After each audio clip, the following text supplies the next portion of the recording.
আমাদের সহকর্মী এনামুল হক যোগ দিচ্ছেন আমাদের সঙ্গে এই বিষয়ে জানানোর জন্য।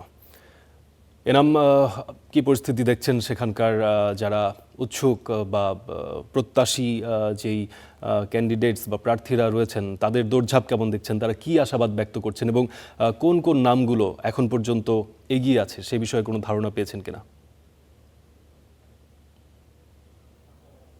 ফারদিন, আমি এই মুহূর্তে রয়েছি বিএনপির কেন্দ্রীয় কার্যালয়ের সামনেই পল্টনে।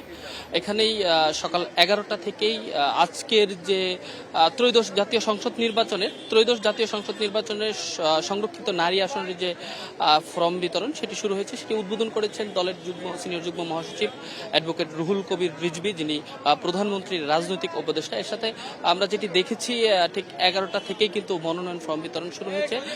যারা মনোনয়নের প্রত্যাশী তারা যেটি বলছেন যে দীর্ঘদিনের যে সংগ্রাম, তাদের যে ত্যাগ তিতিক্ষা, সেটিকে বিবেচনা করেই কিন্তু দল সিদ্ধান্ত নেবে বলে তারা আশা প্রকাশ করছেন আমরা দেখেছি। এবং এর সাথে আমরা যেটি দেখেছি যে যারা মনোনয়ন প্রত্যাশী রয়েছেন তারা বলছেন যে দীর্ঘ আন্দোলন সংগ্রামে তাদের যে অবদান, তাদের যে ত্যাগ, জেল জুলুম অত্যাচার সবকিছু মিলিয়েই দল সিদ্ধান্ত নেবে বলেই তারা আশা প্রকাশ করছিলেন। এর সাথে অ্যাডভোকেট রুহুল কবির রিজভী যেটি বলছিলেন যে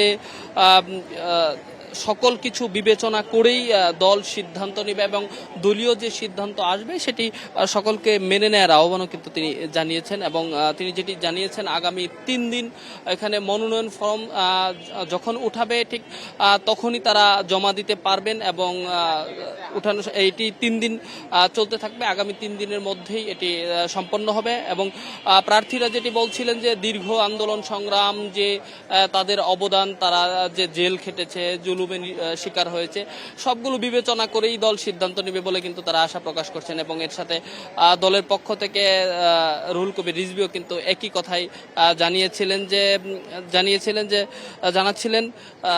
দীর্ঘ সংগ্রাম এবং সার্বিক বিষয় বিবেচনা করেই দল সিদ্ধান্ত নেবে কাদেরকে মনোনয়ন দেওয়া হবে। এবং যারা মনোনয়ন ফর্ম উঠাচ্ছেন তারাও উচ্ছ্বাসের সাথেই উঠাচ্ছেন। তারা যেটি বলছিলেন, তারা অভিযোগও করছিলেন যে নতুন অনেক মুখ দেখতে পাচ্ছেন। তারা যেটি আশা প্রকাশ করছিলেন যে এই যে দীর্ঘ সময় যে আন্দোলন সংগ্রামে যারা নির্যাতন নিষ্পেষণের শিকার হয়েছে তারা যেন হারিয়ে না যায়, সেই প্রত্যাশাও কিন্তু তারা এখানে ব্যক্ত করছিলেন। ফারদিন, এই ছিল আমার কাছে বিএনপির পল্টন কার্যালয় থেকে সবশেষ। ফারদিন, জি এনাম, পরিষ্কার। ধন্যবাদ আমাদের সঙ্গে যুক্ত হওয়ার জন্য।